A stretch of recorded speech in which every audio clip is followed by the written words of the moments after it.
നിങ്ങളുടെ ഈ പ്രോജക്റ്റിനകത്ത് പ്രധാനമായിട്ടും നിങ്ങളുടെ സാറും അതേപോലെ തന്നെ വൈവകൊക്കെ ചോദിക്കാൻ പറ്റിയിട്ടുള്ള കുറച്ച് കാര്യങ്ങളാണ് ഈ വീഡിയോയിൽ ഞാൻ പറയുന്നത്. അതിൽ നമുക്കറിയാം പ്രോജക്റ്റ് 5 ചാപ്റ്റേഴ്സായിട്ടാണ് പ്രോജക്റ്റ് ഉണ്ടാവുക. അതിൽ ഫസ്റ്റത്തെ ചാപ്റ്റർ ഇൻട്രൊഡക്ഷൻ, രണ്ടാമത്തെ ചാപ്റ്റർ റിവ്യൂ ഓഫ് ലിറ്ററേച്ചർ, മൂന്നാമത്തെ തിയററ്റിക്കൽ ഫ്രെയിംവർക്ക്, നാലാമത്തെ chapter data analysis and interpretation, അഞ്ചാമത്തത് സമ്മറി ഫൈൻഡിങ്സ് സജഷൻ തുടങ്ങിയിട്ടുള്ള കാര്യങ്ങളൊക്കെ ഉൾപ്പെട്ടിട്ടുള്ള അങ്ങനെയുള്ള 5 ചാപ്റ്റേഴ്സാണ് ഉണ്ടാവുക. അതിൽ ഒന്നാമത്തെ ചാപ്റ്റർ, അതിൽ ഫസ്റ്റ് നമ്മൾ സ്റ്റാർട്ട് ചെയ്യുന്ന 1.1 ഇൻട്രൊഡക്ഷനാണ്. ഈ ഒരു ഇൻട്രൊഡക്ഷൻ കൊണ്ട് ഉദ്ദേശിക്കുന്നത് നമ്മൾ ചെയ്യുന്ന ആ ഒരു ടോപ്പിക്ക് അതിലേക്ക് ജസ്റ്റ് ഒരു ഇൻട്രൊഡ്യൂസ് ചെയ്യുക എന്നുള്ളതാണ്. ടോപ്പിക്കിനെ ജസ്റ്റ് ഒന്ന് ഇൻട്രൊഡ്യൂസ് ചെയ്യുക എന്നുള്ളതാണ്. അതിൽ കാര്യമായിട്ട് എഴുതിയിട്ടുള്ളത് ഇൻ്റർനെറ്റ് വന്നതിന് ശേഷം ഷോപ്പിംഗ് ഒക്കെ പണ്ട് ഫിസിക്കൽ ഷോപ്പിംഗ് ഉണ്ടായിരുന്നത് പിന്നെ ഇപ്പോൾ ഓൺലൈനിലേക്ക് മാറിയിട്ടുണ്ട്. അപ്പോൾ അതിനെക്കുറിച്ചുള്ള കാര്യങ്ങളാണ് ഇതിൽ കൊടുത്തുള്ളത്. അത് അത്ര വലിയ ഇമ്പോർട്ടൻ്റ് ഒരു കാര്യമല്ല. പക്ഷേ 1.2 സ്റ്റേറ്റ്മെൻറ്റ് ഓഫ് ദി പ്രോബ്ലം, ഇത് വൈവകൊക്കെ ചോദിക്കുന്ന സമയത്ത് ഫസ്റ്റായിട്ട് ചോദിക്കുന്ന കാര്യം ഈ സ്റ്റേറ്റ്മെൻറ്റ് ഓഫ് ദി പ്രോബ്ലം ആവും. എന്തുകൊണ്ടാണ് നമ്മൾ ഈ ഒരു ടോപ്പിക്ക് എടുക്കാനുള്ള കാര്യം എന്നുള്ളതാണ്. അതാണ് നമ്മൾ ആ ഒരു പാരഗ്രാഫിനകത്ത് കാണിച്ചിട്ടുള്ളത്. ഈ ഒരു ടോപ്പിക്ക് എന്ന് പറയുന്നത് ഓൺലൈൻ ഷോപ്പിംഗ് എത്രത്തോളം ഹൗസ് ഹോൾഡ്സിനെ അല്ലെങ്കിൽ അവരുടെ ബൈയിങ് ബിഹേവിയറിനെ ഇൻഫ്ലുവൻസ് ചെയ്തിട്ടുണ്ട് എന്നുള്ളതാണ്. അപ്പോൾ അത് എങ്ങനെയൊക്കെ അഫക്റ്റ് ചെയ്തിട്ടുണ്ട്, അവരുടെ ചോയ്സിനെയും പ്രിഫറൻസിനെയും ഡിസിഷൻ മേക്കിങ്ങിനെയൊക്കെ എത്രത്തോളം അത് എഫക്റ്റ് ചെയ്തിട്ടുണ്ട് എന്നുള്ള കാര്യങ്ങൾ സ്റ്റഡി ചെയ്യാനാണ് ഈ ഒരു ടോപ്പിക്ക് എടുത്ത് എന്നുള്ളതാണ് ആ ഒരു പാരഗ്രാഫിനകത്ത് നമ്മൾ കാണിച്ചിട്ടുള്ളത്. പിന്നെ അതിൽ 1.3 ഒബ്ജക്റ്റീവ്സ് ഓഫ് ദി സ്റ്റഡിയാണ്. ഈ ഒരു ടോപ്പിക്ക് എന്ന് പറഞ്ഞ ഒരു വൈഡ് ഏരിയയാണ്. അതിനകത്ത് നമ്മൾ കോൺസെൻട്രേറ്റ് ചെയ്ത് പഠിക്കുന്നത് എന്തൊക്കെയാണ് എന്നുള്ളതാണ് ഈ ഒബ്ജക്റ്റീവ്സ് കൊണ്ട് ഉദ്ദേശിക്കുന്നത്. അതായത് അവിടെ നമ്മൾ 3 കാര്യങ്ങളാണ് പ്രധാനമായിട്ട് പഠിച്ചത്. ഒന്ന്, കൺസ്യൂമേഴ്സിൻ്റെ ഹാബിറ്റ്സ് എന്തൊക്കെയാണ്, ഈ ഓൺലൈൻ പർച്ചേസിംഗ് നടത്തുന്ന സമയത്ത് അവരെന്തൊക്കെ കാര്യങ്ങൾ അല്ലെങ്കിൽ അവരുടെ ഹാബിറ്റ്സ് എന്തൊക്കെയാണ്, അതേപോലെ തന്നെ അവരെ ഇൻഫ്ലുവൻസ് ചെയ്യുന്ന ഫാക്ടേഴ്സ് എന്തൊക്കെയാണ് എന്നുള്ളതാണ് ഒന്നാമത്തെ ഒബ്ജക്റ്റീവ്സിനകത്ത് വരുന്നത്. പിന്നെ രണ്ടാമത്തെ ഒബ്ജക്റ്റീവ്സിനകത്ത് വരുന്നത് ഇപ്പോഴും ഓൺലൈൻ ഷോപ്പിംഗ് ആണോ അതോ ഓഫ്ലൈൻ ഷോപ്പിംഗ് ആണോ കൂടുതൽ പ്രിഫറൻസ് കൊടുക്കുന്നത് എന്നുള്ളതാണ്. ദെൻ മൂന്നാമത്തത് കൊടുത്തിട്ടുള്ളത് ഓൺലൈൻ ഷോപ്പിങ്ങിലൂടെ ബൈ ചെയ്യുന്ന സമയത്ത് അവർ നേരിടുന്ന പ്രശ്നങ്ങൾ എന്തൊക്കെയാണ്. ഈ 3 കാര്യങ്ങളാണ് നമ്മൾ ഈ ഒരു ടോപ്പിക്കിനകത്ത് പ്രധാനമായിട്ടും പഠിച്ചിട്ടുള്ളത്. അത് തന്നെയാണ് അതിൻ്റെ ഒബ്ജക്റ്റീവ്സ് ആയിട്ട് നമ്മൾ കാണിച്ചിട്ടുള്ളത്. പിന്നെ അതിനകത്ത് 1.4 ഹൈപ്പോത്തസിസ് ഓഫ് ദി സ്റ്റഡിയാണ്. ഇത് സാധാരണ ഡിഗ്രി പ്രോജക്റ്റിനകത്ത് നിർബന്ധമായിട്ടുള്ള കാര്യമൊന്നുമല്ല, എങ്കിലും നമ്മൾ വെച്ചതാണ് ഇതിനകത്ത്. ഹൈപ്പോത്തസിസ് കൊണ്ട് ഉദ്ദേശിക്കുന്നത് നമ്മൾ ഈ ഒരു സ്റ്റഡി നടത്തുമ്പോൾ അവിടെ ഒരു ടെസ്റ്റ് ചെയ്യുന്നുണ്ടെങ്കിൽ, അതായത് ഏതെങ്കിലും ഒരു സ്റ്റാറ്റിസ്റ്റിക്കൽ ടൂൾ ഉപയോഗിച്ചുകൊണ്ട് ടെസ്റ്റ് ചെയ്യുന്നുണ്ടെങ്കിൽ അതിൻ്റെ റിസൾട്ട് നമ്മൾ നേരത്തെ പ്രെഡിക്റ്റ് ചെയ്യും. 2 രീതിയിൽ, ഒന്ന് പോസിറ്റീവായിട്ടും ഒന്ന് നെഗറ്റീവായിട്ടും പ്രെഡിക്റ്റ് ചെയ്യും. അല്ലെങ്കിൽ ഇതിനെ നമുക്കൊരു ടെൻഡേറ്റീവ് സ്റ്റേറ്റ്മെൻറ്റ് അല്ലെങ്കിൽ ഒരു അസംഷൻ എന്നൊക്കെ നമുക്ക് വേണമെങ്കിൽ ഹൈപ്പോത്തസിസിനെ പറയാൻ വേണ്ടിയിട്ട് പറ്റും.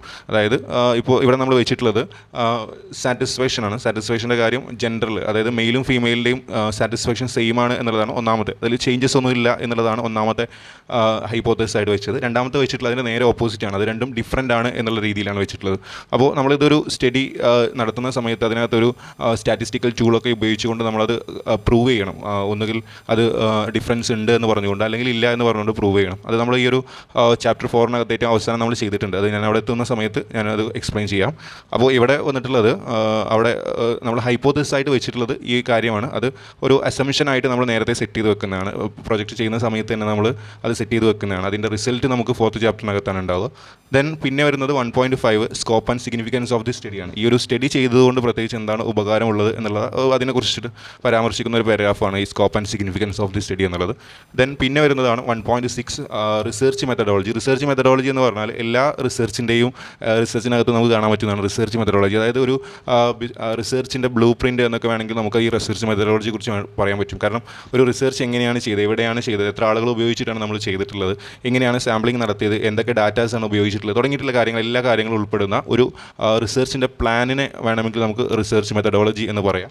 അപ്പോൾ ഈ റിസർച്ച് മെത്തഡോളജിക്കകത്ത് ആ കാര്യങ്ങളൊക്കെയാണ് കൊടുത്തിട്ടുള്ളത്. ഒന്ന് സോഴ്സ് ഓഫ് ഡാറ്റയാണ്, ഏതൊക്കെ തരത്തിലുള്ള ഡാറ്റകളാണ് നമ്മൾ ഉപയോഗപ്പെടുത്തിയിട്ടുള്ളത്. അവിടെ പ്രധാനമായിട്ട് 2 തരത്തിലുള്ള ഡാറ്റയാണുള്ളത്. പ്രൈമറി ഡാറ്റയുണ്ട്, സെക്കൻഡറി ഡാറ്റയുണ്ട്. പ്രൈമറി എന്ന് പറഞ്ഞാൽ നമ്മൾ നേരിട്ട് കളക്ട് ചെയ്തതാണ്. ദെൻ സെക്കൻഡറി ഡാറ്റ എന്ന് പറഞ്ഞാൽ ഓൾറെഡി കളക്ട് ചെയ്യപ്പെട്ടിട്ടുള്ള ഡാറ്റയാണ് നമ്മൾ സെക്കൻഡറി ഡാറ്റ എന്ന് പറയാം.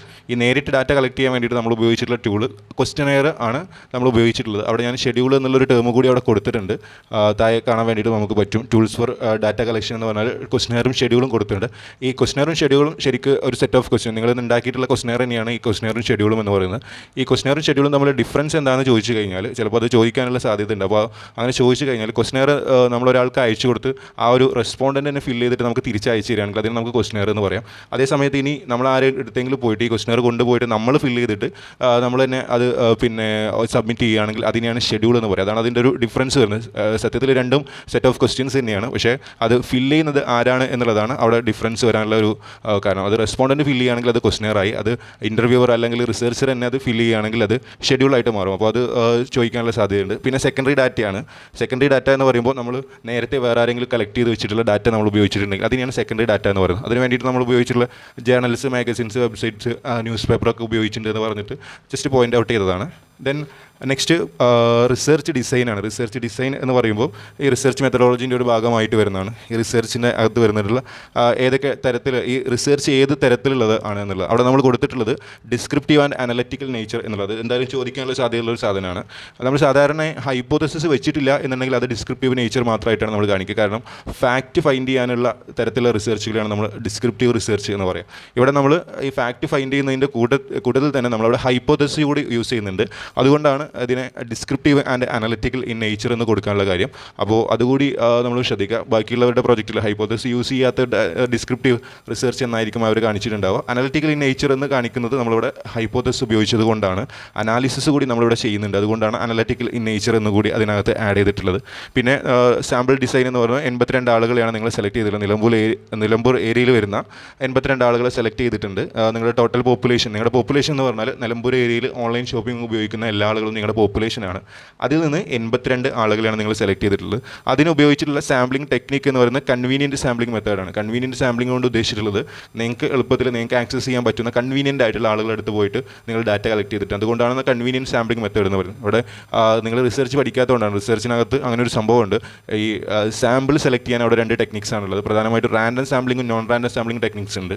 അതിൽ റാൻഡം എന്ന് പറഞ്ഞാൽ നമ്മുടെ പോപ്പുലേഷനകത്തുള്ള എല്ലാ ആളുകൾക്കും ഈക്വൽ ചാൻസ് ഉണ്ടാവുകയാണ്. നമ്മൾ സെലക്ട് ചെയ്യപ്പെടാൻ ഈക്വൽ ചാൻസ് ഉണ്ടെങ്കിൽ അതിനെയാണ് റാൻഡം സാമ്പിളിംഗ് ടെക്നിക്ക് എന്ന് പറയാം. നോൺ റാൻഡം സാമ്പിളിംഗ് ടെക്നിക്ക് എന്ന് പറഞ്ഞാൽ ഈക്വൽ ചാൻസ് ഇല്ല എന്നുണ്ടെങ്കിൽ അതിനെ നോൺ റാൻഡം സാമ്പിളിംഗ് മെത്തേഡ് എന്ന് പറയും.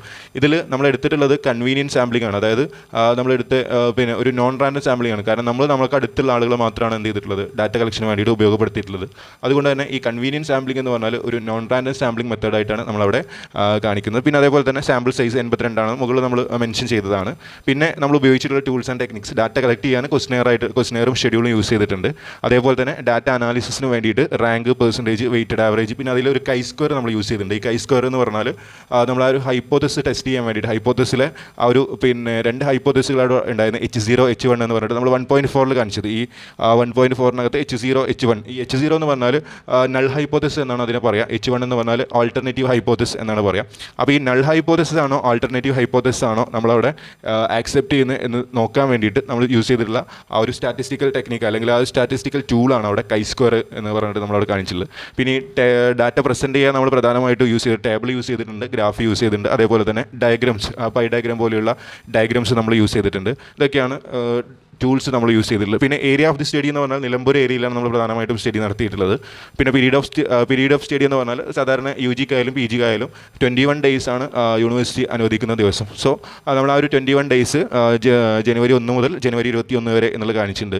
പിന്നെ ലിമിറ്റേഷൻസ് ഓഫ് ദി സ്റ്റഡി എന്ന് പറഞ്ഞിട്ട് അവിടെ നമുക്ക് ആഡിക്കേറ്റുകൾ നമ്മൾ നിലമ്പൂർ ഏരിയയിൽ ഒരുപാട് ഓൺലൈൻ യൂസേഴ്സ് ഉണ്ട് അല്ലെങ്കിൽ ഓൺലൈൻ ഷോപ്പിങ്ങിൻ്റെ യൂസേഴ്സ് ഉണ്ട്. പക്ഷേ നമ്മൾ അതിൽ നിന്ന് 82 ആളുകൾ മാത്രമേ സെലക്ട് ചെയ്തിട്ടുള്ളൂ. അപ്പോൾ ഒരു ആഡിക്കേറ്റ് നമ്പർ അതില്ല. അതുകൊണ്ടാണ് ആഡിക്കേറ്റ് റെസ്പോണ്ടൻ്റ് എന്ന് കൊടുത്തത്. പിന്നെ ലിമിറ്റഡ് ഏരിയയിൽ നമ്മൾ ഈ ഓൺലൈൻ ഷോപ്പിംഗ് എന്ന് പറയുന്ന ടോപ്പിക്ക് വൈഡായിട്ട് ലോകത്തിൽ എല്ലായിടത്തും ഉള്ളൊരു സംഭവമാണ്. അവിടെ നമ്മൾ നിലമ്പൂർ ഏരിയനെ മാത്രമാണ് നമ്മൾ സെലക്ട് ചെയ്തിട്ടുള്ളത്.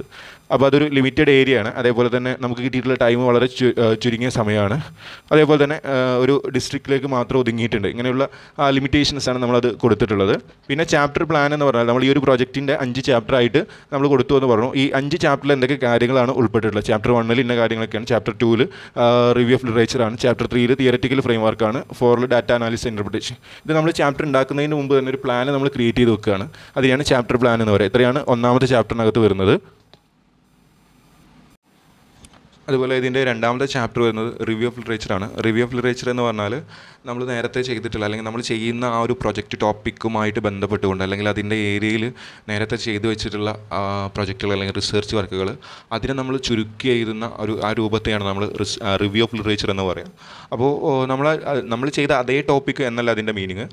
നമ്മൾ വേറെ ഒരാൾ ചെയ്ത അതേ റിസർച്ച് വർക്ക് നമുക്ക് ചെയ്യാൻ വേണ്ടിയിട്ട് പറ്റില്ല. അപ്പോൾ നമ്മൾ ചെയ്യുന്ന റിസർച്ച് വർക്കുമായിട്ട് റിലേറ്റ് ചെയ്തുകൊണ്ട് അല്ലെങ്കിൽ അതിനടുത്ത് പിന്നെ അല്ലെങ്കിൽ അതുമായിട്ട് പ്രൊജക്റ്റുമായിട്ട് ബന്ധമുള്ള ടോപ്പിക്കിൽ നേരത്തെ റിസർച്ച് ചെയ്ത ആ വർക്കിനെ നമ്മൾ എന്ത് ചെയ്യാണ്, ചുരുക്കി ചെയ്തുന്ന സമയത്ത് അതിനൊരു ഫോർമാറ്റൊക്കെ ഉണ്ട്. അവിടെ നമുക്ക് കാണാം, പിന്നെ ഫസ്റ്റ് ആളുടെ പേര് ചെയ്തു, ആരാണ് ആ റിസർച്ച് വർക്ക് നടത്തിയിട്ടുള്ള ആളുടെ പേര്, അവർ സബ്മിറ്റ് ചെയ്ത വർഷം, അല്ലെങ്കിൽ ആ റിസർച്ച് വർക്ക് എവിടെയാണ് അവർ സബ്മിറ്റ് ചെയ്ത വർഷം എന്ന് കാണിക്കും. പിന്നെ അതിനുശേഷം ഏത് ഹെഡിങ്ങിലാണ്, അല്ലെങ്കിൽ അവരുടെ പ്രൊജക്റ്റിൻ്റെ അല്ലെങ്കിൽ അവരുടെ റിസർച്ചിൻ്റെ ആ ഒരു ഹെഡിങ് നമ്മൾ കാണിക്കും. പിന്നെ അവർ പ്രധാനമായിട്ട് യൂസ് ചെയ്ത ഒബ്ജക്റ്റീവ്സ് എന്തൊക്കെയാണ്, അവർ യൂസ് ചെയ്തിട്ടുള്ള റിസർച്ച് മെത്തഡോളജികൾ എന്തൊക്കെയാണ്, അവരുടെ പ്രധാനപ്പെട്ട ഫൈൻഡിങ്സ്, സജഷൻസ് എന്തൊക്കെയാണ്, ഈ തുടങ്ങിയിട്ടുള്ള കാര്യങ്ങൾ ഒരു പാരഗ്രാഫ് രൂപത്തിൽ നമ്മൾ കാണിക്കുന്നതാണ് റിവ്യൂ ഓഫ് ലിറ്ററേച്ചർ എന്ന് പറയുന്നത്. അതാണ് ഈ സെക്കൻഡ് ചാപ്റ്ററിനകത്ത് നമ്മളൊരു 10-27ഓളം റിവ്യൂസ് കാണിച്ചിട്ടുണ്ട്. അതാണ് സെക്കൻഡ് ചാപ്റ്ററിനകത്ത് വരുന്നത്. പിന്നെ തേർഡ് ചാപ്റ്റർ വരുന്നത് തിയററ്റിക്കൽ ഫ്രെയിം വർക്കാണ്. അതായത് നമ്മൾ ഈ ചെയ്യുന്ന ടോപ്പിക്ക് ഓൺലൈൻ ഷോപ്പിംഗ് ആണ്. എന്താണ് ഓൺലൈൻ ഷോപ്പിംഗ്, അതുമായിട്ട് റിലേറ്റ് ചെയ്ത കാര്യങ്ങൾ. ഇതിൽ നിന്നായിരിക്കും കൂടുതൽ വൈവൊക്കെ ചോദ്യം ചോദിക്കുക, എന്താണ് ഓൺലൈൻ ഷോപ്പിംഗ് ചോദിക്കും. നമ്മളിതിൽ എഴുതി വെച്ചിട്ടുള്ള എല്ലാ കാര്യങ്ങൾക്കും നിങ്ങൾ റെസ്പോൺസിബിൾ ആണ് ആൻസർ പറയാൻ. അതിൻ്റെ ഫീച്ചേഴ്സ് ഓഫ് ഓൺലൈൻ ഷോപ്പിംഗ്, അതേപോലെ തന്നെ വരുന്ന മറ്റു കാര്യങ്ങളാണ് factors affecting online shopping, online ഷോപ്പിങ്ങിനെ അഫക്റ്റ് ചെയ്യുന്ന കാര്യങ്ങൾ എന്തൊക്കെയാണ്, ദെൻ ഓൺലൈൻ ഷോപ്പിങ്ങിൻ്റെ പ്രശ്നങ്ങൾ എന്തൊക്കെയാണ് തുടങ്ങിയിട്ടുള്ള കാര്യങ്ങളാണ് ഇതിനകത്ത് കൊടുത്തിട്ടുള്ളത്. പിന്നെ അതേപോലെ തന്നെ മേജർ ഓൺലൈൻ ഷോപ്പിംഗ് ആപ്ലിക്കേഷൻസ് അല്ലെങ്കിൽ വെബ്സൈറ്റ്സ് ഇൻ ഇന്ത്യയിൽ പ്രധാനമായിട്ടുള്ള ഓൺലൈൻ ഷോപ്പിംഗ് ആപ്ലിക്കേഷൻസ് എന്തൊക്കെയാണ്, അതിൻ്റെ വെബ്സൈറ്റുകൾ ഏതൊക്കെയാണ് തുടങ്ങിയിട്ടുള്ള കാര്യങ്ങളാണ് ഏറ്റവും അവസാനമായിട്ട് ഈ ഒരു തേർഡ് ചാപ്റ്ററിനകത്ത് കൊടുത്തിട്ടുള്ളത്. ഇത്രയേ ഉള്ളൂ അതിനകത്ത് ഉള്ളത്. പിന്നെ ചാപ്റ്റർ 4 വരുന്നത്, ഇതാണ് ഏറ്റവും ഇമ്പോർട്ടൻ്റ് ആയിട്ട് വരുന്ന ചാപ്റ്റർ. നമ്മൾ കളക്ട് ചെയ്തിട്ടുള്ള ക്വസ്റ്റനെയർ ഉപയോഗിച്ച് കളക്ട് ചെയ്തിട്ടുള്ള ഡാറ്റയെ നമ്മൾ അനലൈസ് ചെയ്യാൻ, ഡാറ്റ അനാലിസിസ് ആൻഡ് ഇൻ്റർപ്രിട്ടേഷൻ നടത്തിയിട്ടുള്ളതാണ്. അതിൽ ഓരോ ക്വസ്റ്റ്യൻസിന് നമ്മളിവിടെ ഓരോ ടേബിളും അതേപോലെ തന്നെ ഗ്രാഫുമായിട്ട് പ്രസൻറ്റ് ചെയ്തിട്ടുണ്ട്. അതിൽ ഫസ്റ്റ് ഉണ്ടായിരുന്ന ക്വസ്റ്റ്യൻ ജെൻഡർ ആയിരുന്നു, മെയിലും ഫീമെയിലും. ഒരു 44 മെയിലും 38 ഫീമെയിലും ആണ് അതിനകത്ത് നമുക്ക് കിട്ടിയിട്ടുള്ളത്. Total 82 response. അതേപോലെ തന്നെ അത് നമ്മൾ പെർസെൻറ്റേജ് ആയിട്ട് അവിടെ കാണിച്ചിട്ടുണ്ട്. അതിൻ്റെ ഒരു ഗ്രാഫിക്കൽ റെപ്രസെൻറ്റേഷൻ അവിടെ കൊടുത്തിട്ടുണ്ട്. താഴെ ഇൻ്റർപ്രിട്ടേഷൻ എന്ന് പറഞ്ഞാൽ ആ ഒരു ടേബിളും അതേപോലെ തന്നെ ഗ്രാഫും അനലൈസ് ചെയ്തുകൊണ്ട് നമ്മൾ അതിൻ്റെ ഒരു ഇൻ്റർപ്രിട്ടേഷൻ കൊടുത്തതാണ് താഴെ. അങ്ങനെ ഓരോ ക്വസ്റ്റ്യനെയും നമ്മൾ അനലൈസ് ചെയ്തിട്ടുണ്ട്. ഇതിങ്ങനെ നോക്കുന്ന സമയത്ത് വളരെ എളുപ്പത്തിൽ നമുക്ക് മനസ്സിലാക്കാവുന്നതേ ഉള്ളൂ. ഇതിനകത്ത് ശ്രദ്ധിക്കേണ്ട 1-2 ടേബിൾ എന്ന് പറയുമ്പോൾ ഇപ്പോൾ 4.9 ഫാക്ടേഴ്സ് ഇൻഫ്ലുവൻസ്ഡ് ആണ്. ഓൺലൈൻ ഷോപ്പിങ്ങിനകത്ത് നമ്മൾ ഇൻഫ്ലുവൻസ് ചെയ്ത ഫാക്ടേഴ്സുകൾ അത് എത്രത്തോളം ഇൻഫ്ലുവൻസ് ചെയ്തിട്ടുണ്ട് എന്നുള്ള രൂപത്തിലായിരുന്നു നമ്മൾ ക്വസ്റ്റ്യനറിനകത്ത് ക്വസ്റ്റ്യൻ കൊടുത്തിട്ടുണ്ടായിരുന്നത്. അതിൽ very high, medium, low, very low. നമ്മൾ വെരി ഹൈ ആയിട്ട് ഇൻഫ്ലുവൻസ് ചെയ്തിട്ടുണ്ട്, ഹൈ ആയിട്ട് ഇൻഫ്ലുവൻസ് ചെയ്തിട്ടുണ്ട്, മീഡിയം ഇൻഫ്ലുവൻസ് ആണ് ചെയ്തത്, ലോ ഇൻഫ്ലുവൻസ്, വെരി ലോ എന്നുള്ള രീതിയിലാണ് നമ്മൾ എന്ത് ചെയ്തിട്ടുള്ളത്, ആ ക്വസ്റ്റ്യനറി സെറ്റ് ചെയ്തിട്ടുണ്ടായിരുന്നത്. അപ്പോൾ ഇവിടെ നമ്മൾ അതിനകത്ത് last 3 column total weighted average rank എന്ന് പറയുന്ന 3 കോളംസ് കാണാൻ വേണ്ടി പറ്റും. അപ്പോൾ സ്വാഭാവികമായിട്ട് നിങ്ങളോട് ചോദിക്കുന്നതാണ്, എങ്ങനെയാണ് ഈ ടോട്ടൽ കിട്ടിയത് അല്ലെങ്കിൽ വെയ്റ്റഡ് ആവറേജ് കണ്ടത്, റാങ്ക് കണ്ടത് എന്നുള്ളത് ചോദിക്കും. അപ്പോൾ ഈ ടോട്ടൽ കോളം കണ്ടത് എങ്ങനെയാണെന്ന് വെച്ചാൽ നമ്മൾ ഈ വെരി ഹൈ എന്ന് പറയുന്ന ഈ കോളത്തിന് 5 എന്നുള്ള വാല്യൂ കൊടുക്കുകയാണ്. അതേപോലെ ഹൈ എന്ന് പറയുന്നത് 4, മീഡിയം എന്ന് പറയുന്നത് 3, ലോ എന്ന് പറയുന്നത് 2, വെരി ലോ എന്ന് പറയുന്നത് 1. അങ്ങനെ ഓരോ വാല്യൂ കൊടുക്കുകയാണ്. നമ്മൾ സാധാരണ ഇങ്ങനെ ഒരു ക്വസ്റ്റ്യൻ ലിക്കഡ് സ്കെയിൽ എന്ന് പറഞ്ഞൊരു സ്കെയിലായിട്ട് നമ്മൾ പറയാറുണ്ട് റിസർച്ചിനകത്ത്. അപ്പോൾ ലിക്കഡ് സ്കെയിലിൽ ഇങ്ങനെയാണ്, നമ്മൾ ഓരോന്നിനും ഓരോ വാല്യൂ കൊടുക്കും. ഏറ്റവും ഹൈ ആയി വരുന്നതിന് 5, 4, 3, 2, 1 എന്നുള്ള രീതിയിൽ ഓരോ വാല്യൂ കൊടുക്കും. ദെൻ വെരി ഹൈയിൽ വന്നിട്ട് 42 ആയിരുന്നു ഫസ്റ്റ് കൺവീനിയൻസ് എന്ന് പറയുന്നത്, 42 × 5 പ്ലസ്. പിന്നെ ഹൈക്ക് വരുന്നത് 20 ആണ്, അപ്പോൾ 20 × 4 പ്ലസ്. മീഡിയത്തിന് വരുന്നത് 9 ആയിരുന്നു, 9 × 3. ലോക്ക് വരുന്നത് 6 ആണ്, 6 × 2 പ്ലസ് 5 × 1. ആ രൂപത്തിൽ നമ്മൾ കാൽക്കുലേഷൻസ് ചെയ്തതാണ്. അങ്ങനെയാണ് 334 വരിക. അപ്പോൾ നമ്മൾ ഓരോ കോളത്തിൻ്റെയും അതിൻ്റെ വാല്യൂ ഉപയോഗിച്ചുകൊണ്ട് ഇൻഡ്യൂ ചെയ്ത് ആഡ് ചെയ്ത വാല്യൂ ആണ് ടോട്ടലായിട്ട് വരുന്നത്. ദെൻ ടോട്ടലിനെ വെയ്റ്റഡ് ആവറേജിലേക്ക് കൺവേർട്ട് ചെയ്യാൻ വേണ്ടിയിട്ട് നമ്മൾ ചെയ്തിട്ടുള്ളത് total divided by number of respondent ആണ്. നിങ്ങളുടെ ടോട്ടൽ നമ്പർ ഓഫ് റെസ്പോണ്ടൻ്റ് എന്ന് പറയുന്നത് 82 ആണ്. അപ്പോൾ ടോട്ടൽ എന്ന് പറയുന്നത് 334നെ 82 കൊണ്ട് ഡിവൈഡ് ചെയ്തപ്പോൾ നമുക്ക് കിട്ടിയിട്ടുള്ള വാല്യൂ ആണ് 4.07 എന്ന് പറയുന്നത്. ദെൻ പിന്നെ ലാസ്റ്റത്തെ കോളം റാങ്ക് ചെയ്തിട്ടുള്ള വെയ്റ്റഡ് ആവറേജ്, ഏറ്റവും ഹയസ്റ്റ് ആയിട്ടുള്ള വെയ്റ്റഡ് ആവറേജ് ഉള്ളതിന് റാങ്ക് 1. ദെൻ അതിൽ കുറഞ്ഞു വരുന്നതിനനുസരിച്ച് റാങ്ക് 2, റാങ്ക് 3 എന്ന രീതിയിൽ നമ്മൾ റാങ്ക് കൊടുത്തതാണ്. ദെൻ അതിൻ്റെ ഒരു ഇൻ്റർപ്രിട്ടേഷൻ കൊടുത്തിട്ടുണ്ട്, അത് കൃത്യമായിട്ട് വായിച്ചു വെക്കുക. WA എന്ന് പറയുന്നത് വെയ്റ്റഡ് ആവറേജ് ആണ്, അതൊന്ന് ശ്രദ്ധിച്ചാൽ മതി. പിന്നെ എല്ലാ ടേബിളിനെയും താഴെ അതേപോലെ ഗ്രാഫിൻ്റെ താഴെയും പ്രൈമറി ഡാറ്റ എന്ന് കൊടുത്തിട്ടുണ്ട്. സോഴ്സ് എന്ന് പറഞ്ഞിട്ട് പ്രൈമറി ഡാറ്റ കൊടുത്തിട്ടുണ്ട്. അതിനർത്ഥം നമ്മൾ കണ്ടെത്തിയിട്ടുള്ള ഡാറ്റയിൽ നിന്ന് ക്രിയേറ്റ് ചെയ്യപ്പെട്ടിട്ടുള്ള ടേബിളാണ്, അതേപോലെ തന്നെ ഗ്രാഫാണെന്ന് അറിയാൻ വേണ്ടിയിട്ടാണ്. ഓക്കെ, സോഴ്സ് നമ്മുടെ പ്രൈമറി ഡാറ്റയിൽ നിന്ന് എടുത്തിട്ടുള്ളതാണ് എന്നുള്ള മീനിങ്ങോട് കൂടിയാണ് സോഴ്സ് കൊടുത്തിട്ടുള്ളത്. അത് റിസർച്ചിൻ്റെ ഒരു കാര്യം, റിസർച്ചിനകത്ത് വരുന്നൊരു കാര്യമാണ്, അങ്ങനെ ചെയ്യൽ നിർബന്ധമുള്ള കാര്യമാണ്. ദെൻ അതേപോലെ തന്നെ ഓരോ ടേബിളുകൾ വരുന്നുണ്ട്. പിന്നെ അതേപോലെ തന്നെ ഫാക്ടേഴ്സ് ഇൻഫ്ലുവൻസ്ഡ് എന്ന് പറഞ്ഞിട്ട് ഒരു ടേബിൾ 4.12 നമുക്ക് കാണാൻ പറ്റും. ഏത് ആണ് ഏറ്റവും നമ്മൾ ഇൻഫ്ലുവൻസ് ചെയ്ത ഓൺലൈൻ ഷോപ്പിംഗ് ആപ്സ് ഏതൊക്കെയാണ് എന്നുള്ള കാര്യങ്ങളാണ്. ദെൻ അതിനകത്ത് പ്രിഫേർഡ് അവിടെ വരുന്നത് അജിയോ, അതേപോലെ തന്നെ ആമസോൺ തുടങ്ങിയിട്ടുള്ള കാര്യങ്ങളാണ് അതിനകത്ത് വരുന്നത്. ഓരോന്നിനും നമ്മൾ റാങ്ക് കൊടുത്തിട്ടുണ്ടായിരുന്നു. ആ റാങ്കിൻ്റെ ബേസിൽ ടോട്ടൽ, അതേപോലെ തന്നെ വെയ്റ്റഡ് ആവറേജ്. ഞങ്ങൾ നേരത്തെ പറഞ്ഞ പോലെ 5, 4, 3, 2 എന്നുള്ളതിന് പകരമായിട്ട് ഇവിടെ ടോട്ടൽ 9 എണ്ണാണുള്ളത്. അപ്പോൾ നമ്മൾ 1 മുതൽ 9 വരെയുള്ള റാങ്ക് കൊടുക്കാനാണ് പറഞ്ഞിട്ടുണ്ടായിരുന്നത്. അപ്പോൾ 1 എന്നുള്ള റാങ്കിന് നമ്മൾ 9 എന്നുള്ള വാല്യൂ കൊടുത്തിട്ട് 9, 8, 7, 6, 5, 4, 3, 2 എന്നുള്ള ഡിസെൻഡിങ് ഓർഡറിൽ നമ്മളതിന് വാല്യൂ കൊടുത്തിട്ടാണ് ഇവിടെ ടോട്ടൽ കണ്ടിട്ടുള്ളത്. ആ രീതിയിലാണ് നമ്മളത് ചെയ്യേണ്ടത്. പിന്നെ അതിന് ശേഷം വരുന്നത് കസ്റ്റമർ റിവ്യൂ തുടങ്ങിയിട്ടുള്ള അങ്ങനെ ഓരോ ടേബിളുകൾ വരുന്നുണ്ട്. വരുന്നുണ്ട്. അതേപോലെ തന്നെ റാങ്ക് വരുന്ന അടുത്തൊരു ക്വസ്റ്റ്യനാണ് പ്രോബ്ലംസ് ഫേസ്ഡ്. എന്തൊക്കെ പ്രശ്നങ്ങളാണ് ഓൺലൈൻ ഷോപ്പിങ്ങിനകത്ത് വന്നിട്ടുള്ളത്, അതും നമ്മൾ റാങ്ക് ചെയ്യാൻ തന്നെയാണ്. അതിൻ്റെയും ടോട്ടലും വെയിറ്റഡ് ആവറേജും കണ്ടിട്ടുള്ളത് നമ്മൾ നേരത്തെ പറഞ്ഞ പോലെ ഇവിടെ 9 പ്രോബ്ലംസ് ആണുള്ളത്. അപ്പോൾ റാങ്ക് 1 മുതൽ 9 വരെയാണ് കൊടുത്തിട്ടുണ്ടാവുക. അപ്പോൾ റാങ്ക് 1 എന്നുള്ളതിന് നമ്മൾ 9 വാല്യൂ കൊടുത്തിട്ടുള്ളത്. അങ്ങനെ 9, 8, 7, 2-ന് 8, 3-ന് 7, 5, പിന്നെ 6, 5, 4, 3 ആ രീതിയിലാണ് നമ്മളിവിടെ വാല്യൂ കൊടുത്തിട്ടുണ്ടാവും. അതിന് മൾട്ടിപ്ലൈ ചെയ്ത് ടോട്ടൽ ചെയ്താണ് ടോട്ടൽ. പിന്നെ നമ്പർ ഓഫ് റെസ്പോണ്ടൻ്റ് കൊണ്ട് ഡിവൈഡ് ചെയ്തതാണ് അവിടെ വെയിറ്റഡ് ആവറേജ് എന്ന് പറയുന്നത്. റാങ്ക് എന്ന് പറഞ്ഞാൽ ഈ വെയിറ്റഡ് ആവറേജിന് ഹയസ്റ്റ് ആയിട്ടുള്ളതിന് 1, 2 എന്നുള്ള രീതിയിൽ കൊടുത്തു. അതിൻ്റെ ഇൻ്റർപ്രിട്ടേഷനാണ് താഴെ കൊടുത്തിട്ടുള്ളത്. ഈ ഇൻ്റർപ്രിട്ടേഷൻ എന്ന് പറയുമ്പോൾ അവിടെ ശ്രദ്ധിക്കേണ്ട കാര്യം, ഓരോ ടേബിളിലെയും എല്ലാ കാര്യങ്ങളെയും നമ്മൾ എടുത്ത് എഴുതുന്നതിനെയാണ് ഇൻ്റർപ്രിട്ടേഷൻ എന്ന് പറയുന്നത്. അപ്പോൾ അതങ്ങനെ കൊടുത്തിട്ടുണ്ട്. പിന്നെ ഏറ്റവും അവസാനത്തെ ടേബിൾ വരുന്നതാണ് ശ്രദ്ധിക്കേണ്ടത്, നമ്മൾ നേരത്തെ പറഞ്ഞ കൈ സ്ക്വയർ ടെസ്റ്റ് വരുന്നത്. കൈ സ്ക്വയർ ടെസ്റ്റ് എന്ന് പറഞ്ഞാൽ നമ്മൾ ചാപ്റ്റർ 1-നകത്ത് കൊടുത്തിട്ടുള്ള ആ ഒരു ഹൈപ്പോത്തസിസ് ശരിയാണോ തെറ്റാണോ, അതായത് നൾ ഹൈപ്പോത്തസിസ് ആണോ ആൾട്ടർനേറ്റീവ് ഹൈപ്പോത്തസിസ് ആണോ നമ്മൾ സെലക്ട് ചെയ്തിട്ടുള്ളത് എന്നുള്ളത് അതിൻ്റെ ബേസ് അത് നോക്കാൻ വേണ്ടിയിട്ട് ചെയ്തിട്ടുള്ള ടെസ്റ്റാണ്. അപ്പോൾ അതിന് വേണ്ടിയിട്ട് കൈ സ്ക്വയർ ആണ് ഇവിടെ ചെയ്തിട്ടുള്ളത്. കൈ സ്ക്വയർ ചെയ്യാൻ വേണ്ടിയിട്ട് നമ്മൾ ആ ടേബിൾ ഫസ്റ്റത്തെ ടേബിൾ ശ്രദ്ധിക്കുക. നമ്മളൊരു ഹൈലി ഒരു സാറ്റിസ്ഫാക്ഷന് വേണ്ടിയിട്ടൊരു ക്വസ്റ്റ്യൻ കൊടുത്തിട്ടുണ്ടായിരുന്നു. ആ ക്വസ്റ്റ്യനെ എടുത്തിട്ടാണ് നമ്മളവിടെ കൈ സ്കോർ ചെയ്തിട്ടുള്ളത്. മെയിലിൻ്റെയും ഫീമെയിലിൻ്റെയും സെപ്പറേറ്റ് ഡാറ്റ നമ്മൾ എടുത്തു. ദെൻ അത് പിന്നെ ടോട്ടൽ 82 ആളുകളുള്ളതിൽ മെയിൽ 38-ഉം അതേപോലെ തന്നെ 44 ഫീമെയിലും, ആ രീതിയിൽ നമ്മളവിടെ എന്ത് ചെയ്യണം, അതിനെ കൈ സ്കോറിലേക്ക് ടേബിളാക്കി മാറ്റി. ദെൻ അതിൻ്റെ ടോട്ടൽ വാല്യൂസാണ് നമ്മളവിടെ കൊടുത്തിട്ടുള്ളത്. ടോട്ടൽ വാല്യൂസ് എന്ന് പറയുമ്പോൾ ആ ഒരു പിന്നെ മെയിലിൻ്റെ ഫസ്റ്റ് ഹൈലി സാറ്റിസ്ഫൈഡ് ആയിട്ടുള്ള മെയിൽ 3, ഫീമെയിൽ 3, ആ രീതിയിലാണ് വന്നത്. സാറ്റിസ്ഫാക്ഷൻ്റെ കാര്യത്തിൽ 22, 25, ദെൻ ന്യൂട്രലിൻ്റെ 9, 12, ആ രീതി അതിൻ്റെയൊക്കെ ടോട്ടൽ കണ്ടു. അവിടെ നമ്മൾ എല്ലാ കോളത്തിൻ്റെയും ടോട്ടൽ കണ്ടിട്ടുണ്ട്, അതേപോലെ തന്നെ റോയിൻ്റെയും ടോട്ടൽ കണ്ടു. പിന്നെ അതേപോലെ 82 എന്ന് പറഞ്ഞാൽ ഓൾ ടോട്ടലാണ്. നിങ്ങൾ ടോട്ടൽ റെസ്പോണ്ടൻസ് എന്ന് പറയുന്നത് 82 ആളുകളാണ് വരിക. അപ്പോൾ ആ രീതിയിലാണ് അതിനെ സെറ്റ് ചെയ്തിട്ടുള്ളത്. അപ്പോൾ അവിടെ പിന്നെ ഇവിടെ താഴെ 4.20 എന്ന് പറയുന്ന ടേബിളിലേക്ക് എടുത്ത് ചെയ്തിട്ടുള്ളത്. ഇവിടെ മെയിലിൻ്റെ ആദ്യം 3, 22, 9, 4, 0 അത് നേരെ താഴേക്ക് എടുത്ത് ചെയ്തതാണ്. ദെൻ അതിനുശേഷം ഫീമെയിലിൻ്റെ നമ്പേഴ്സ് താഴേക്ക് എടുത്ത് ചെയ്തതാണ് ഈ ഒബ്സർവ്ഡ് വാല്യൂസ് എന്ന് പറയുന്നത്. ഇനി എക്സ്പെക്റ്റഡ് വാല്യൂ കാണുന്നത് ശ്രദ്ധിക്കുക. അതെങ്ങനെ കണ്ടതെന്ന് വെച്ചാൽ, ഇപ്പോൾ മെയിലിൻ്റെ ഫസ്റ്റ് 3 ആയിരുന്നു എടുത്തിട്ടുണ്ടായിരുന്നത്. അപ്പോൾ ആ 3ൻ്റെ എക്സ്പെക്റ്റഡ് വാല്യൂ കാണാൻ വേണ്ടിയിട്ട് അതിൻ്റെ കോളം ടോട്ടലായിട്ടുള്ള 6, അതിന് നേരെ താഴെ വരുന്നതാണ് 6 ടോട്ടൽ കാണാം നമുക്ക്. ആ 6 അതേ ഇൻറ്റു അതിൻ്റെ റോ ടോട്ടൽ എന്ന് പറയുന്നത് 38 ആണ്. ആ ലാസ്റ്റത്തെ കോളത്തിൽ ഈ പിന്നെ റൈറ്റ് സൈഡിൽ 38 കാണാം. ഈ 3ൻ്റെ നേരെ താഴെയുള്ള ടോട്ടലും അതേപോലെ തന്നെ അതിൻ്റെ റൈറ്റ് സൈഡിലുള്ള ടോട്ടലും അത് തമ്മിൽ ഇൻറ്റു ചെയ്തു. ദെൻ അതിനെ ഓൾ ടോട്ടൽ എന്ന് പറഞ്ഞാൽ 82 ആണ് നമ്മൾ ഓൾ ടോട്ടലായിട്ട് വരുന്നത്. അതുകൊണ്ട് ഡിവൈഡ് ചെയ്ത നമ്പർ. അപ്പോൾ 6 × 38 ഡിവൈഡഡ് ബൈ 82 അങ്ങനെ കണ്ടാലാണ് അതിൻ്റെ എക്സ്പെക്റ്റഡ് വാല്യൂ കാണും. അങ്ങനെ ഓരോ നമ്പറിൻ്റെ കാണും. ഇനിയിപ്പോൾ രണ്ടാമത്തെ നമ്പർ 22 ആയിരുന്നു. ആ 22ൻ്റെ കണ്ടിട്ടുള്ളത് അതിൻ്റെ കോളം ടോട്ടൽ എന്ന് പറയുന്നത് 47 ആണ്. അതേപോലെ തന്നെ അതിൻ്റെ റോ ടോട്ടൽ 38 തന്നെയാണ്. അപ്പോൾ 47 × 38 ചെയ്തു. ദെൻ അതിനെ 82 കൊണ്ട് ഡിവൈഡ് ചെയ്തു. അങ്ങനെ ഓരോന്നിൻ്റെയും പിന്നെ കോളം ടോട്ടലും അതേപോലെ തന്നെ റോ ടോട്ടലും ഇൻറ്റു ചെയ്തിട്ട് ദെൻ അതിനെ ഹോൾ ടോട്ടൽ കൊണ്ട് നമ്മൾ ഡിവൈഡ് ചെയ്യുമ്പോഴാണ് അതിൻ്റെ എക്സ്പെക്റ്റഡ് വാല്യൂ കിട്ടുക. ദെൻ മൂന്നാമത്തെ കോളം O-E ആണ്. അതായത് ഒന്നാമത്തെ കോളത്തിൽ നിന്ന് രണ്ടാമത്തെ കോളം 3-ൽ നിന്ന് 2.7 കുറച്ചതാണ് OE എന്ന് പറയുന്നത്. ഒബ്സർവേഷൻ അല്ലെങ്കിൽ observed value minus expected value ആണ്. ദെൻ നെക്സ്റ്റ് കോളം കാണുന്നത് O-E സ്ക്വയർ ആണ്. അതായത് ഇപ്പോൾ O- ഫസ്റ്റത്തെ കോളത്തിൽ കിട്ടിയിട്ടുണ്ടായിരുന്നത് 0.22 ആണ്. അതിൻ്റെ സ്ക്വയർ കണ്ടതാണ് മൂന്നാമത്തെ കോളത്തിൽ വരുന്നത്. ദെൻ ലാസ്റ്റത്തെ കോളം എന്ന് പറയുന്നത് ഈ O- സ്ക്വയർ കണ്ടതിൻ്റെ അതിനെ വീണ്ടും ഈ എന്ന് പറഞ്ഞാൽ എക്സ്പെക്റ്റഡ് വാല്യൂ ആണ്. എക്സ്പെക്റ്റഡ് വാല്യൂ കൊണ്ട് ഡിവൈഡ് ചെയ്ത്, അതായത് അതിനർത്ഥം അവിടെ 0.048 എന്ന് പറയുന്ന നമ്പറിനെ 2.78 കൊണ്ട് നമ്മൾ ഡിവൈഡ് ചെയ്ത ആ ഒരു നമ്പറാണ് 0.0173 എന്ന് പറയുന്ന നമ്പർ കിട്ടിയിട്ടുള്ളത്. അങ്ങനെ എല്ലാതിൻ്റെയും കണ്ടു. അതിൻ്റെ ടോട്ടൽ കാണുന്ന സമയത്ത് അതിൻ്റെ സമ്മ് കാണുകയാണ്. അതാണ് 1.7326 എന്ന് പറയുന്ന നമ്പർ കിട്ടിയിട്ടുള്ളത്. അതിനാണ് കൈ സ്ക്വയർ വാല്യൂ അല്ലെങ്കിൽ ടേബിൾ വാല്യൂ എന്നൊക്കെ പറയാം, അല്ലെങ്കിൽ കാൽക്കുലേറ്റഡ് വാല്യൂ എന്നൊക്കെ പറയും. ഓക്കെ, അപ്പോൾ നമുക്കവിടെ കാൽക്കുലേറ്റഡ് വാല്യൂ കിട്ടിയിട്ടുള്ളത് 1.7326 ആണ് നമുക്ക് കിട്ടിയിട്ടുള്ളത്. പിന്നെ നമ്മൾ ലെവൽ ഓഫ് സിഗ്നിഫിക്കൻസ് ആയിട്ട് ചെയ്തിട്ടുള്ളത്, അതായത് നമ്മൾ അതിൻ്റെ ഒരു ടെസ്റ്റ് ചെയ്യുമ്പം അവിടെ യൂസ് ചെയ്യുന്ന ഒരു ടേമാണ് ലെവൽ ഓഫ് സിഗ്നിഫിക്കൻസ് എന്ന് പറയുന്നത്. അതായത് അതിനകത്ത് തെറ്റ് വരാനുള്ള സാധ്യത അല്ലെങ്കിൽ അതിൻ്റെ ഒരു കോൺഫിഡൻസ് ലെവലിനെയാണ് നമ്മൾ അതിൻ്റെ ലെവൽ ഓഫ് സിഗ്നിഫിക്കൻസ് എന്ന് പറയുക. ഇവിടെ ലെവൽ ഓഫ് സിഗ്നിഫിക്കൻസ് ആയിട്ട് എടുത്തിട്ടുള്ളത് നമ്മൾ 5% ആണ്.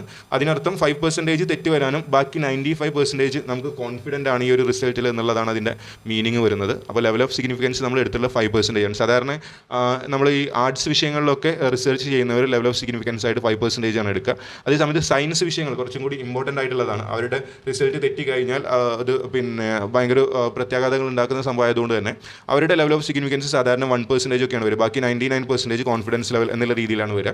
നമ്മൾ 5% ആണ് ലെവൽ ഓഫ് സിഗ്നിഫിക്കൻസ്. അതായത് അതിനർത്ഥം 95% കോൺഫിഡൻസ് ലെവലാണ് എന്നുള്ളതാണ്.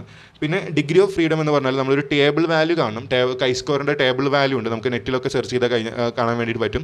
കൈ സ്കോർ ടേബിൾ വാല്യൂ എന്ന് പറഞ്ഞിട്ട് ആ ടേബിൾ വാല്യൂ കാണാൻ വേണ്ടി നമുക്കൊരു നമ്പർ യൂസ് ചെയ്യാണ്ട് ഡിഗ്രി ഓഫ് ഫ്രീഡം എന്ന് പറയുന്നത് ഈ ഡിഗ്രി ഓഫ് ഫ്രീഡം കണ്ടിട്ടുള്ളത് C-1 മൈനസ് R-1 ആണ്. അതായത് മുകളിൽ നമ്മൾ ഈ 4.19 എന്ന് പറയുന്ന ടേബിളിനകത്ത് അതിനകത്ത് വന്നിട്ടുള്ള കോളത്തിൻ്റെ എണ്ണവും അതേപോലെ തന്നെ റോയിൻ്റെ എണ്ണവും. അവിടെ വന്നിട്ടുള്ള കോളം എന്ന് പറയുന്നത് നമുക്കറിയാം, കോളം ഒന്ന് highly satisfied, then neutral, dissatisfied, highly dissatisfied, അങ്ങനെ 5 കോളായിരുന്നു ഉണ്ടായിരുന്നത്. അപ്പോൾ 5-1 എന്ന് പറയുന്നത് 4 കിട്ടി. പിന്നെ അതേപോലെ റോ എന്ന് പറയുന്ന മെയിലും ഫീമെയിലും, അങ്ങനെ 2 റോ ആയിരുന്നു ഉണ്ടായിരുന്നത്. അപ്പോൾ 2-1 എന്ന് തന്നെ കിട്ടി. അങ്ങനെയാണ് 4x1 4 എന്നുള്ള റോ, പിന്നെ അവിടെ 4 എന്ന് കൊടുത്തിട്ടുള്ളത്. ഇനി ഈ 4 എന്നുള്ള വാല്യൂ നമ്മൾ എന്ത് ചെയ്യാണ്, ആ ഒരു നെറ്റിലൊക്കെ നോക്കിയിട്ട് നമുക്ക് കാണാൻ വേണ്ടി പറ്റും. കൈ സ്ക്വയറിൻ്റെ ടേബിൾ നോക്കിയാൽ മതി. ആ കൈ സ്ക്വയർ ടേബിളിനകത്ത് 0.5% ലെവൽ ഓഫ് സിഗ്നിഫിക്കൻസിനകത്ത് നോക്കുമ്പോൾ നമുക്കവിടെ ടേബിൾ വാല്യൂ ആയിട്ട് കിട്ടുക 9.488 എന്ന് പറയുന്ന നമ്പറാണ് കിട്ടുക. അപ്പോൾ അത് കിട്ടിയിട്ടുള്ളത് പിന്നെ ഈ കൈ സ്ക്വയർ ടേബിളിൽ നിന്ന് നോക്കിയിട്ടാണ് നമ്മൾ എടുത്തിട്ടുള്ളത്. ഇവിടെ ഈ കൈ സ്ക്വയർ തന്നെ 3 തരത്തിൽ നമ്മൾ പറയാറുണ്ട്. അതിൽ നമ്മൾ ടെസ്റ്റ് ഓഫ് ഇൻഡിപെൻഡൻസ് എന്ന് പറയുന്ന ടെസ്റ്റാണ് ഇവിടെ നമ്മൾ കൈ സ്ക്വയറിനകത്ത് യൂസ് ചെയ്തിട്ടുള്ളത്. അതാണ് ഇതിന് ഏറ്റവും ആപ്റ്റ് ആയിട്ടുള്ള ഒരു ടെസ്റ്റായിട്ട് വരുന്നത്. അപ്പോൾ കൈ സ്ക്വയർ ഏതാണെന്ന് ചോദിച്ചു കഴിഞ്ഞാൽ നമ്മൾ പറയേണ്ടത് ഇവിടെ പിന്നെ ടെസ്റ്റ് ഓഫ് ഇൻഡിപെൻഡൻസ് ടെസ്റ്റ് ചെയ്യുക. അതായത് 2 ഡാറ്റകൾ തമ്മിൽ സെയിം ആണോ ഡിഫറൻ്റ് ആണോ എന്ന് ചെക്ക് ചെയ്യുന്നത്. അതിന് വേണ്ടിയിട്ട് നമ്മൾ യൂസ് ചെയ്യുന്നതാണ് ടെസ്റ്റ് ഓഫ് ഇൻഡിപെൻഡൻസ് എന്ന് പറയുന്നത്. അതാണ് നമ്മളവിടെ യൂസ് ചെയ്തിട്ടുള്ളത്. അപ്പോൾ അവിടെ നമുക്ക് കിട്ടിയിട്ടുള്ള കൈ സ്ക്വയർ അല്ലെങ്കിൽ കാൽക്കുലേറ്റഡ് വാല്യൂ 1.7326 ആയിരുന്നു. ക്രിട്ടിക്കൽ വാല്യൂ 9.488 ആണ് വന്നിട്ടുള്ളത്. അപ്പോൾ അത് തമ്മിൽ കമ്പയർ ചെയ്യുന്ന സമയത്ത് ഇവിടെ ക്രിട്ടിക്കൽ വാല്യൂവിനേക്കാൾ കുറവാണ് നമ്മുടെ കാൽക്കുലേറ്റഡ് വാല്യൂ എങ്കിൽ നമ്മൾ ഈ നൾ ഹൈപ്പോത്തിസ് ആണ് ആക്സെപ്റ്റ് ചെയ്യുക. അതായത് H0 H1 ഉണ്ടായിരുന്നു. അത് നമ്മൾ ഹൈപ്പോത്തിസ് വെച്ച സമയത്ത് അതിൽ ഈ ക്രിട്ടിക്കൽ വാല്യൂ അല്ലെങ്കിൽ നമുക്ക് ടേബിൾ വാല്യൂ നെറ്റിൽ നിന്ന് കിട്ടിയിട്ടുള്ള ആ നമ്പറിനേക്കാൾ കുറവാണ് നമ്മുടെ കാൽക്കുലേറ്റഡ് വാല്യൂ എങ്കിൽ നമ്മൾ നൾ ഹൈപ്പോത്തിസ് ആണ് ആക്സെപ്റ്റ് ചെയ്യുക. അല്ലെങ്കിൽ അതിനേക്കാൾ കൂടുതലാണെങ്കിൽ H1 ആയിരുന്നു ആക്സെപ്റ്റ് ചെയ്യുക. ഇവിടെ ഇപ്പോൾ നമുക്ക് വന്നിട്ടുള്ള കുറവാണ് വന്നിട്ടുള്ളത്. നമ്മൾ കണ്ടെത്തിയിട്ടുള്ള ക്രിട്ടിക്കൽ വാല്യൂവിനേക്കാൾ കുറവാണ് നമ്മുടെ കാൽക്കുലേറ്റഡ് വാല്യൂ.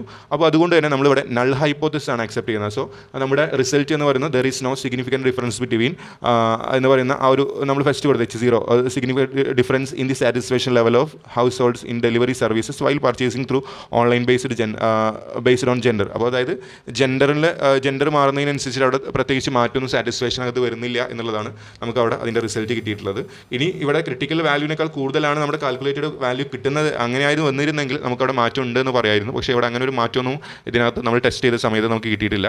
പിന്നെ ചാപ്റ്റർ 5 എന്ന് പറയുന്നത് 4 കാര്യങ്ങളാണ് ഇതിനകത്ത് വരുന്നത്. Summary, findings, suggestion, conclusion. Summary എന്ന് പറഞ്ഞാൽ ലോജിക്കലി ഈ ഒരു പ്രോജക്റ്റിന് 5 ചാപ്റ്റേഴ്സാണ് ഡിവൈഡ് ചെയ്തിട്ടുള്ളത്. അതിൽ ഒന്നാമത്തെ ചാപ്റ്ററിൻ്റെ കാര്യമാണ്, സെക്കൻഡ് ചാപ്റ്ററിൻ്റെ കാര്യമാണ്, തേർഡ് ചാപ്റ്ററിൻ്റെ കാര്യമാണെന്ന് പറഞ്ഞിട്ട് അങ്ങനെ കൊടുത്തിട്ടുള്ളതാണ്.